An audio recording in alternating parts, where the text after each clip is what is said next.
Purchase your tracks today. Hal pertama yang perlu dilakukan adalah menyapa, memperkenalkan diri kepada pasien, dan inform consent mengenai pemeriksaan.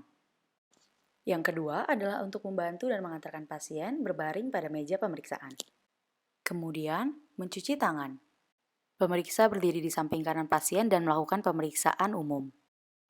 Pemeriksaan pertama adalah pemeriksaan pengukuran tekanan vena jugularis.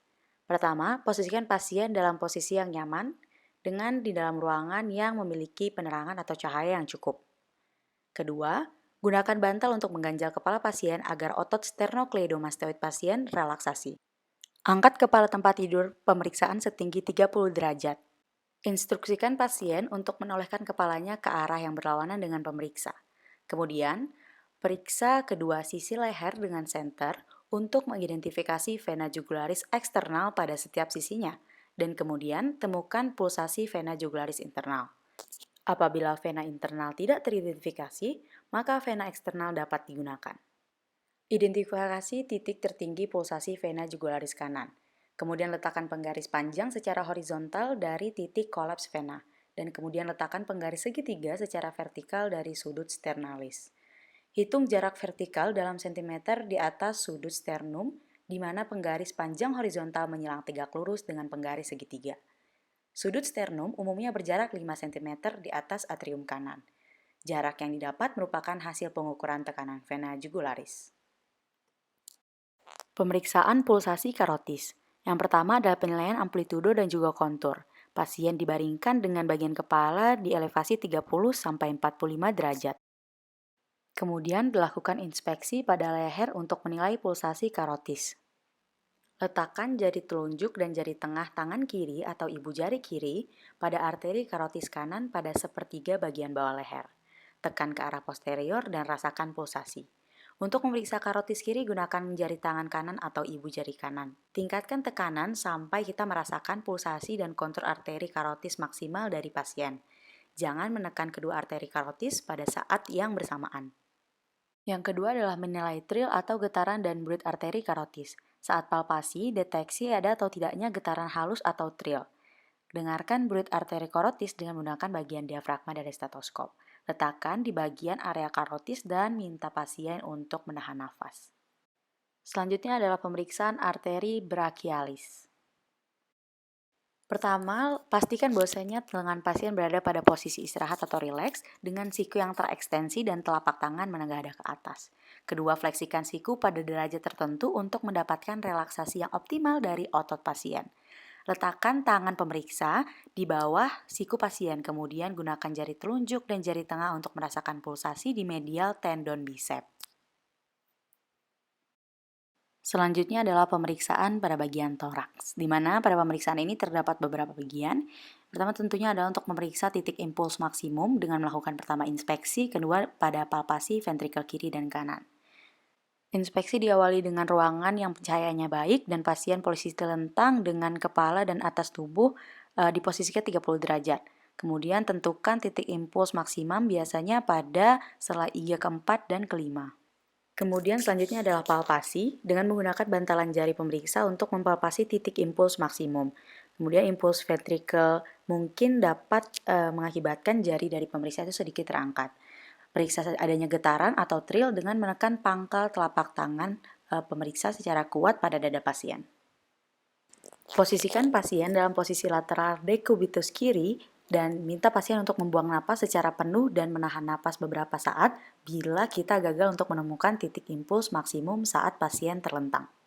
Untuk memeriksa titik impuls maksimum pada ventrikel kanan, posisikan pasien pada posisi terlentang dengan ketinggian 30 derajat. Lokasikan ujung jari pemeriksa pada sela iga 3, 4, dan 5. Instruksikan pasien untuk menghembuskan napas dan kemudian menahan napas agar titik impuls maksimum bisa lebih terlihat. Selanjutnya adalah pemeriksaan perkusi, di mana pemeriksaan ini khususnya akan menunjukkan apakah jantung memiliki ukuran yang normal atau membesar. Untuk menentukan batas kiri jantung, perkusi akan dimulai dan diawali dari bagian lateral kiri menuju ke bagian medial. Adanya perubahan bunyi perkusi dari sonor ke pekak menunjukkan batas kiri jantung biasanya didapatkan sepanjang linea midclavicularis. Batas kanan terdapat pada linea sternalis kanan.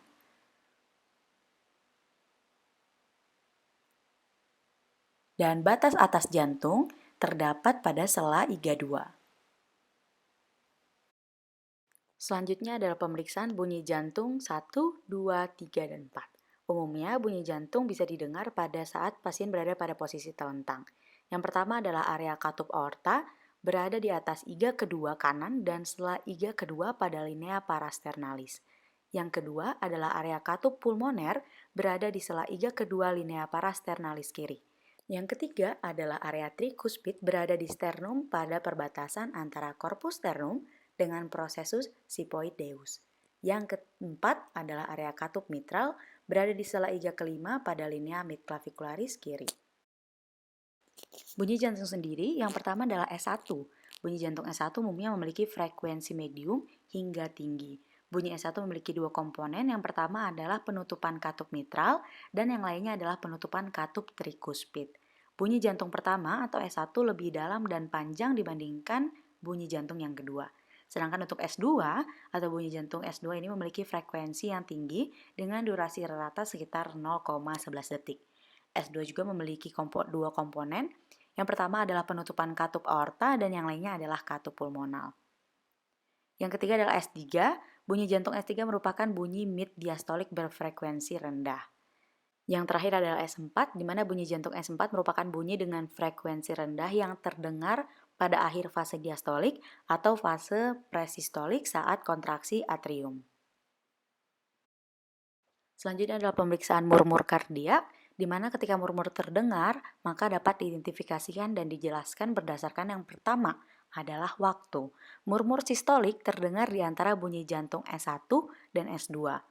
Kemudian yang kedua adalah murmur diastolik, di mana murmur diastolik terdengar di antara bunyi jantung S2 dan S1.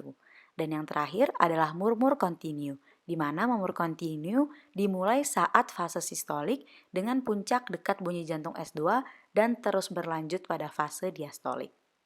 Selanjutnya adalah bentuk, di mana untuk bentuk atau konfigurasi murmur ditentukan dari intensitas murmur dari waktu ke waktu. Selanjutnya adalah lokalisasi intensitas maksimum dari murmur, di mana pemeriksa mencari lokasi dengan mengeksplor area di mana murmur terdengar. Biasanya murmur lebih keras pada basal yaitu aorta, sedangkan untuk murmur yang lebih keras pada bagian apex itu adalah mitral. Sebagai contoh, murmur paling baik didengar pada sela iga kedua sebelah kanan dan biasanya berasal dari atau dekat katup aorta. Kemudian juga ada radiasi atau transmisi dari titik impuls maksimal. Pemeriksa bisa mengeksplor area sekitar murmur dan menentukan di mana dapat terdengar murmur tersebut. Sebagai contoh, misal murmur regurgitas mitral yang menyebar ke bagian aksila. Selanjutnya adalah penjelasan mengenai intensitas dari murmur, di mana murmur sistolik memiliki 6 derajat sebagai berikut rinciannya. Yang pertama adalah derajat 1, sangat samar, kemungkinan tidak terdengar pada semua posisi. Yang kedua adalah derajat pelan, terdengar segera setelah meletakkan stetoskop. Yang ketiga adalah derajat 3 dan biasanya suaranya keras sedang. Yang keempat, derajat keempat itu keras, terpalpasi, trill. Kemudian derajat yang kelima, sangat keras dengan adanya trill dan dapat terdengar ketika stetoskop setengah terlepas dari dada. Dan yang keenam atau derajat keenam ini biasanya sangat terdengar dengan trill. Dapat terdengar ketika tidak ada stetoskop di dada.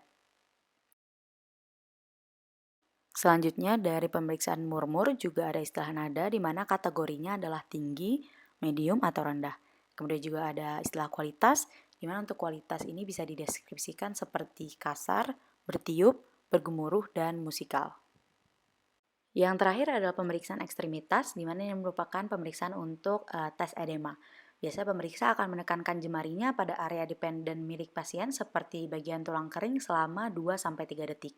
Jika adanya edema pitting, maka jari pemeriksa akan tenggelam ke dalam jaringan dan ketika dilepaskan, bekas jari dari pemeriksa akan tetap ada.